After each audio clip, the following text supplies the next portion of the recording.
Kiran royal Janasena అధికార ప్రతినిధి. వాస్తవంగా తిరుపతి సీటు అతనికి వస్తుందని అందరూ ఎక్స్పెక్ట్ చేశారు. కానీ చిత్తూరుకి సంబంధించినటువంటి ఆర్ఎన్ శ్రీనివాస్ని తీసుకొచ్చి తిరుపతిలో పెట్టి మరి జనసేన టికెట్ ఇచ్చింది. వాస్తవంగా జనసేన ఎమ్మెల్యే టికెట్ అక్కడ తిరుపతి కన్ఫామ్ అయినప్పుడు ఇతని పేరే బాగా పాపులర్ అయింది. కానీ అక్కడి నుంచి యువతలకు తీసుకొచ్చి ఇచ్చారు. పార్టీ అధికార ప్రతినిధి వరకే అతనికి అవకాశం ఇచ్చింది. అయితే తను ఎక్కువగా రోజాని టార్గెట్ చేస్తూ, రోజా మీద సెటైర్లు వేస్తూ, రోజాని వ్యక్తిగతంగా విమర్శిస్తూ బాగా పాపులర్ అయినటువంటి పరిస్థితి. అట్లాగే మంచి సెటారికల్ పాయింట్లతో పబ్లిక్లో నానుతూ ఉంటాడు, సోషల్ మీడియాలో నానుతూ ఉంటాడు. తన మీదన ఇప్పుడు ఒక వివాదం, ఒక మహిళ తాజాగా చేసినటువంటి ఆరోపణ కిరణ్ రాయల్కి సంబంధించి. ముందు అదేంటో చూద్దాం.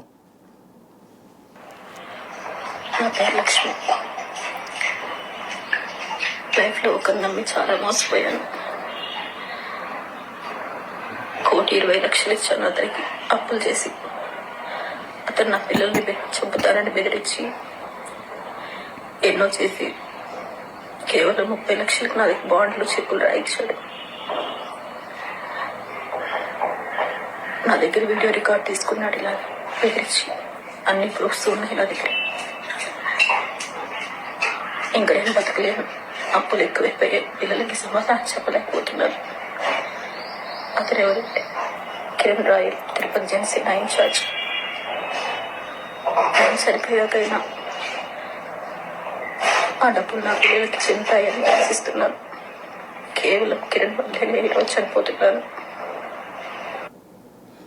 ఈ అమ్మాయి ఈ స్టేట్మెంట్, కిరణ్ రాయల్ వల్ల చనిపోతున్నాను, 1,20,00,000 వరకు తనకు అప్పులు ఇచ్చాను అన్నటువంటి స్టేట్మెంట్ ఇచ్చి ఆత్మహత్య చేసుకోబోతున్నట్టుగా ప్రకటించింది. దాంతో మొత్తం బ్రేకింగ్ లైన్.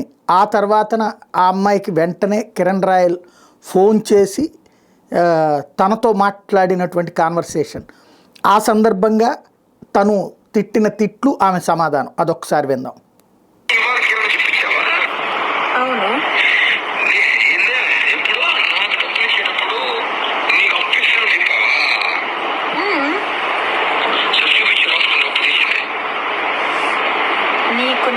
నువ్వు అడుక్కుంటే నాకు ఈ ప్రాబ్లం ఉంది, ఆ ప్రాబ్లం ఉంది, కారు కొనాలి, ప్రెస్టేజ్ డౌన్ అవుతా ఉంది అని చెప్తేనే నేను అప్పుడు రాయలేదు కిరణ్, నీ పైన నమ్మకంతో రాయలేదు. కానీ నువ్వు మోసం చేస్తావని తెలియదు కదా కిరణ్ నాకు.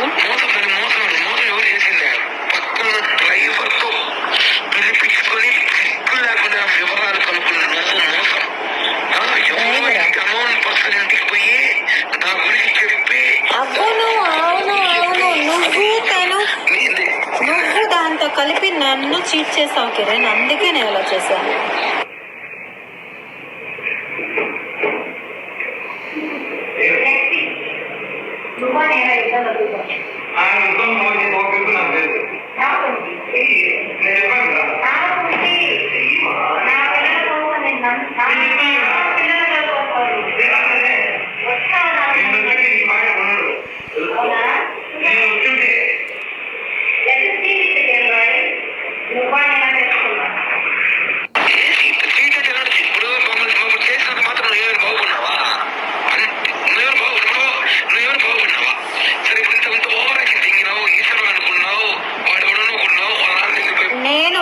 కొనాల్సిన అవసరం లేదు, నేను ఒకరిని కొనాల్సిన అవసరం లేదు కిరణ్.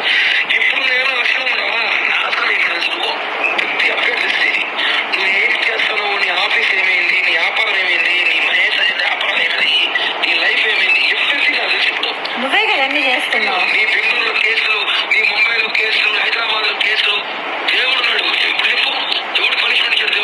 దేవుడు ఉన్నాడు నిజంగానే. దేవుడు ఉన్నాడు, పనిష్మెంట్ ఇస్తాడు. రాబోయే కాలంలో ఎవరికి ఇస్తాడు పనిష్మెంట్?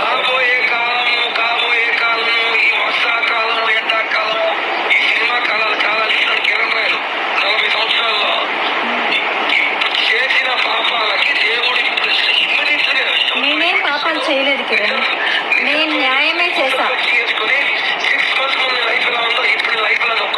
నేను న్యాయమే చేశాను. నేను ఎవరికి అన్యాయం చేయలేదు కిరణ్. నేను ఎవరిని మోసం చెయ్యలేదు. నువ్వు చేసింది మోసం నన్ను కిరణ్. నువ్వు మాట్లాడద్దు, నీకు మాట్లాడే రైట్సే లేవు అసలు. అవుతావు తొందరలో.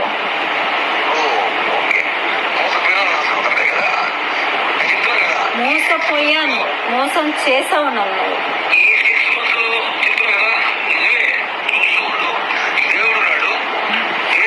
దేవుడే చెప్తున్నాను నేను. దేవుడే నిన్ను కలిపాడు కదా, ఆ దేవుడే చూపిస్తాడు.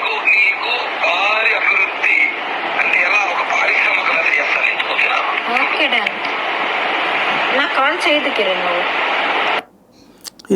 ఇది ఒక కాల్ అంటే వరుస పెట్టి ఫోన్ కాల్స్ వచ్చినాయి అన్నటువంటి కాన్సెప్ట్కి సంబంధించి అంతకుముందు వచ్చేటప్పటికి వార్నింగులు వీటికి సంబంధించినటువంటిది. మర్యాద ఇచ్చి మాట్లాడు. మర్యాద నీకే మర్యాద, లేబర్ ముండా ఇంక నీ మర్యాద అయిపోయి వస్తున్నది. రేపు వస్తున్నా అయిపోయింది నీకు మర్యాద. చాలు, చాలా రెస్పెక్ట్ ఇచ్చి నేను చాలా వరకు కూల్ గా కామ్గా ఇన్ని రోజు కామ్గా ఉన్నా. నువ్వు ఏదో అన్నావు కదా, నీ వల్ల నువ్వు చెయ్యి, నేనేదో చూపిస్తా. వస్తున్నా, రేపే వస్తున్నా. ఏం చేస్తావు? ఏం చేస్తానా, వచ్చి మాట్లాడతా. నువ్వు ఏదో చేస్తున్నావు, చెయ్యి. ఎక్కడికి పోతావో పో, నా ఇంటికా. ఏమనుకుంటావు నన్ను నువ్వేమనుకుంటున్నావు? నీ మరిది అనుకున్నావా? బృందావల తమ్ముడు చెప్పాలా కొడుకు అనుకున్నా? ఏమైనా నీ కొడుకులు పెద్దోళ్ళైతే మడిచి నీ గుర్తులో పెట్టుకో. నా దగ్గర కాదు, కోసి వాత పెడతా, మటర్ కేసు పెట్టుకుని జైలు పోతా, 40 రోజులు పెళ్లిసుకుని బయటకు వస్తా. నీ అమ్మ చాలా చూస్తాను ఎట్లాంటివి. ప్రశాంతంగా ఉండు, జీవితము ప్రశాంతంగా బతుకుతావు. అందుకని నాకు ఫోన్ చేయి, ఏమన్నట్టు నాతో మాట్లాడాలి. నాతో మాట్లాడు, నీ కాంటాక్ట్ నేను, నాతో మాట్లాడు. నీకు నాకు లావాదేవీలు, నాకు నువ్వు మాట్లాడు. దాంతో నా గురించి ఎందుకు చెడ్డగా చెప్పావు?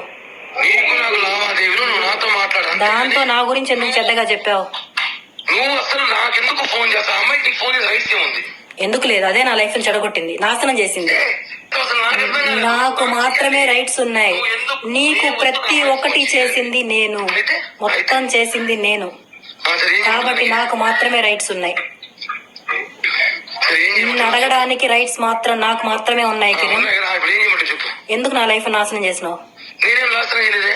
ఎందుకు నన్ను కొట్టలేదా?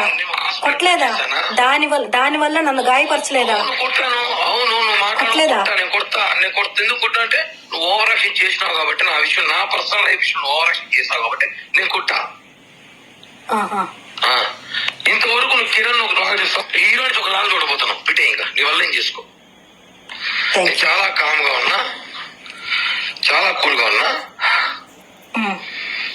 ఫోన్లు చేసి ఆ అమ్మాయి ఫోన్ చేస్తా, నీకేముంది? నీ ఫ్రెండా, నీ క్లాస్మేట్, నీ బంధువు? ఆ పిల్ల ఏ రోజే నీకు ఫోన్ చేసిందా? ఏ క్షణం నీ గురించి మాట్లాడిందా? ఆ పిల్ల పనులు ఆ పిల్ల చూసుకుని, నీ పనులు నువ్వు చూసుకుంటున్నావు, అయిపోయింది అంతే. నా పని నేను చూసుకుంటానే ఉన్నా. నీకేం కావాలో అరేంజ్ చేస్తూ, ప్రతి ఒక్కటి నీ అవసరాలన్నీ తీర్చుకుంటూ. నీకేమైనా నేను బాన్స్ అనుకుంటున్నావా? నిన్ను ఇష్టపడ్డా, నువ్వే ప్రపంచం అనుకున్నాను కాబట్టి నీకు అన్ని చేశా. అవునా?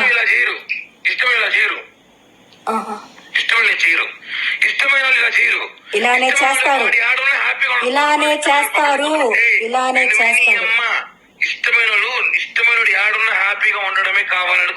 ఇంకొక దాంతో ఉండి హ్యాపీగా ఉండడానికి ఎవరు కోరుకోరు. కాపలా చెప్పుతో కొడతా నీ అమ్మ. నేను మానసుడు, నువ్వు బయట కాపలా వేస్తాను. నీ ఇంటి పక్కన కూర్చున్నారు, నీకు తెలియదు? అప్పుడు ఏడ్చుకుంటూ కూర్చునేదాన్ని, ఉండేదాన్ని. కానీ ఇప్పుడు హద్దులు దాటావు నువ్వు. హద్దులు దాటావు. నాకు నచ్చిన లైఫ్ లో బతకాలనుకున్నప్పుడు నేను నా లైఫ్ నేను చూసుకుంటాను అంతే. నువ్వు నీ లైఫ్ లో బతుకుతున్నావు, నీ పిల్లలు పెట్టుకుని నీకు కావాల్సిన లైఫ్ ఎంజాయ్ చేస్తున్నావు. అడిగినా ఎందుకు చేస్తున్నావు అని ఒక్కరోజన్నా? గత 2 నెలలు 3 నెలలుగా నేను ఒక్క మాట మాట్లాడుతున్నాను. మాట్లాడడం లేదు, అది నీ లైఫ్ లో వచ్చింది కాబట్టి నన్ను అవాయిడ్ చేసావు. పద్ధతి కాదు ఇదంతా. వెంటే ఇప్పుడు ఒకటి అర్థమవుతున్నది ఏంటంటే, కిరణ్ రాయల్కి ఈ అమ్మాయికి సంబంధం ఉంది. ఈ అమ్మాయికి ఆల్రెడీ భర్త ఉన్నాడు, అతను చనిపోయాడు, 2 పిల్లలు ఉన్నారు, వాళ్ళతో కలిసి నడుస్తుంది. ఆ ఆస్తినంతా కూడా ఇతని కోసం. మరి ఆ భర్త ఎందుకు చనిపోయాడో మరి అది తెలియాలి ఇప్పుడు.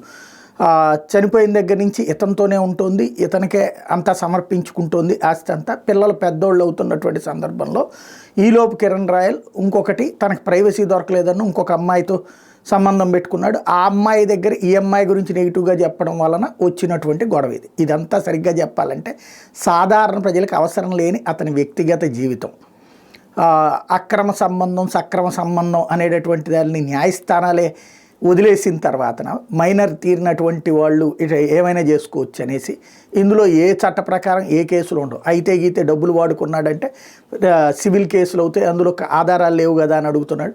కాబట్టి ఇప్పుడు ఆ అమ్మాయికి ఏంటంటే ఇంకొక అమ్మాయి అంటే ఈవిడే వివాహేతర సంబంధం పెట్టుకుంది, ఇంకొక మహిళతో అతను వివాహేతర సంబంధం పెట్టుకున్నాడు కాబట్టి వచ్చినటువంటి డిస్ప్యూట్. ఇందులో జనసేనకి సంబంధం లేదు, పవన్ కళ్యాణ్కి ఏం సంబంధం ఉంటుంది. కాకపోతే ఆ పార్టీ నాయకుడు అన్నటువంటి ఫీలింగ్తో ఏమన్నా వచ్చిందా, లేకపోతే వ్యక్తిగతంగా మగాడు ఆడ మధ్యన సంబంధం అన్నటువంటిదే వాళ్ళ వ్యక్తిగత విషయం. ఇంత పెద్ద వీడియో చేయాల్సిన అవసరం లేదు. కాకపోతే ఎదుటి వాళ్ళకి సంబంధించిన క్యారెక్టర్ అసాసినేషన్స్ చేసేటటువంటి సందర్భంలో ఎవరి ముడ్డి కింద వాళ్ళకి అట్లాగే ఉండి చేస్తున్నాయి అనేటటువంటిది ఇక్కడ ప్రధానమైన అంశం.